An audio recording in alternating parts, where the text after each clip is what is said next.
जय Shri Ram. YouTube channel stories from Hindu धर्म में आपका स्वागत है। ताकतवर कौन, सुप्रीम कोर्ट या भारत सरकार? इस विषय पर प्रसारित पहली वीडियो में हमने भारत सरकार तथा सुप्रीम कोर्ट के अस्तित्व में आने, संविधान सभा गठित होने, भारत का नया संविधान लिखे जाने पर चर्चा की थी।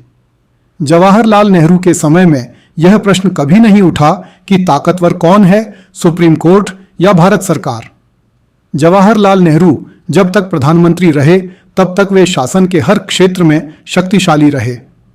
वामपंथी झुकाव वाले समाजवादी जवाहरलाल नेहरू को ग्रामीण पृष्ठभूमि वाले सरदार वल्लभ भाई पटेल के अतिरिक्त और कोई चुनौती नहीं दे सका।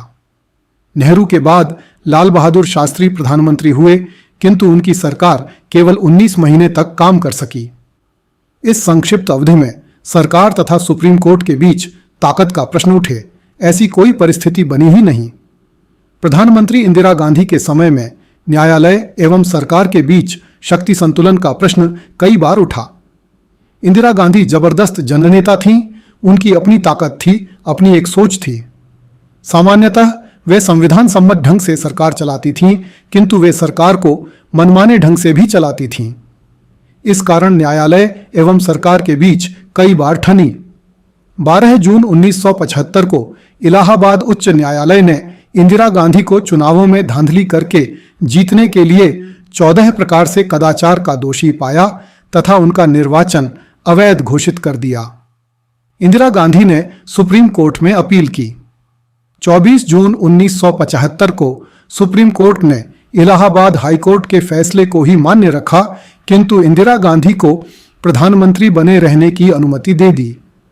यहां तक के घटनाक्रम से ऐसा लगता है कि सुप्रीम कोर्ट सरकार पर भारी था, क्योंकि चुनाव अवैध घोषित हो जाने के बाद भी इंदिरा गांधी सुप्रीम कोर्ट की इच्छा से प्रधानमंत्री बनी रहीं। इस फैसले के बाद इंदिरा गांधी न केवल प्रधानमंत्री बनी रहीं, अपितु उन्होंने अगले ही दिन 25 जून 1975 को देश में इमरजेंसी लगाकर शासन पर मजबूती से शिकंजा कस लिया। इतना ही नहीं, इंदिरा गांधी की सरकार ने 38वां संविधान संशोधन करके न्यायपालिका से आपातकाल की न्यायिक समीक्षा करने का अधिकार ही छीन लिया।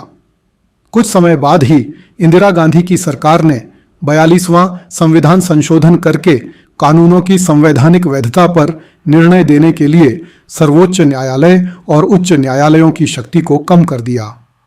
42वें संविधान संशोधन ने संविधान में इतने अधिक परिवर्तन किए कि इसके आकार के कारण इसे लघु संविधान कहा गया।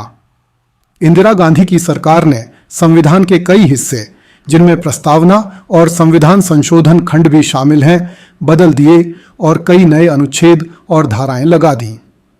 संशोधन के 39 खंडों ने सुप्रीम कोर्ट की कई शक्तियां छीन लीं और न्यायिक व्यवस्था पर कई प्रकार से संसदीय संप्रभुता स्थापित कर दी। इंदिरा गांधी की सरकार ने 42वें संविधान संशोधन के माध्यम से देश में लोकतांत्रिक अधिकारों में कटौती की और प्रधानमंत्री की कुर्सी ने व्यापक शक्तियां प्राप्त कर लीं। संसद को न्यायिक समीक्षा के बिना संविधान के किसी भी हिस्से को संशोधित करने की असीमित शक्ति भी दे दी। इस संशोधन ने राज्य सरकारों की कुछ शक्तियां भी केंद्र सरकार को हस्तांतरित कर दी। सरकार ने 42वें संविधान संशोधन के द्वारा प्रस्तावना में भी संशोधन करके भारत की पहचान संप्रभु लोकतांत्रिक गणराज्य के स्थान पर संप्रभु समाजवादी धर्मनिरपेक्ष लोकतांत्रिक गणराज्य बना दी। सरकार द्वारा किए गए संविधान के इस अतिक्रमण पर सुप्रीम कोर्ट के पास मौन रह जाने के अतिरिक्त और कोई चारा नहीं बचा, क्योंकि यह सारी प्रक्रिया तानाशाही ढंग से होते हुए भी संसद के माध्यम से हुई। 1977 के आम चुनावों में इंदिरा गांधी चुनाव हार गईं।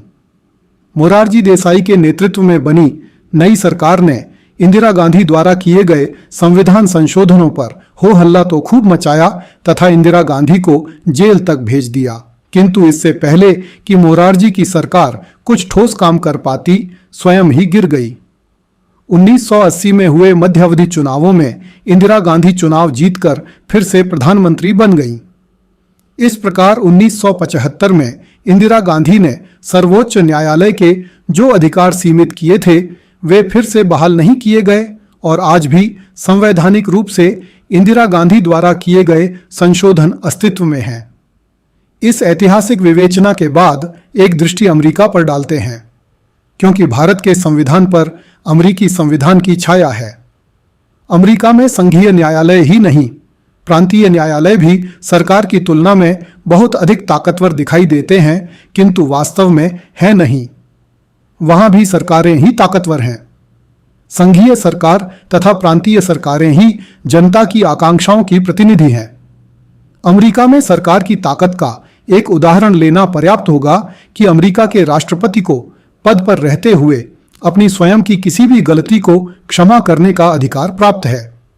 भारत में भी न्यायालय द्वारा किसी अपराधी को फांसी की सजा सुनाए जाने पर भारत के राष्ट्रपति द्वारा क्षमादान दिए जाने के अधिकार हैं, किंतु भारत का राष्ट्रपति पद पर रहते हुए अपने किसी अपराध के लिए स्वयं को क्षमा कर सकता है या नहीं, इस पर स्थिति स्पष्ट नहीं है। कृपया इस चैनल को लाइक, सब्सक्राइब एवं शेयर करें। अगले भाग में देखिए सरकार एवं सुप्रीम कोर्ट के संबंधों की वास्तविक स्थिति। धन्यवाद। वंदे मातरम।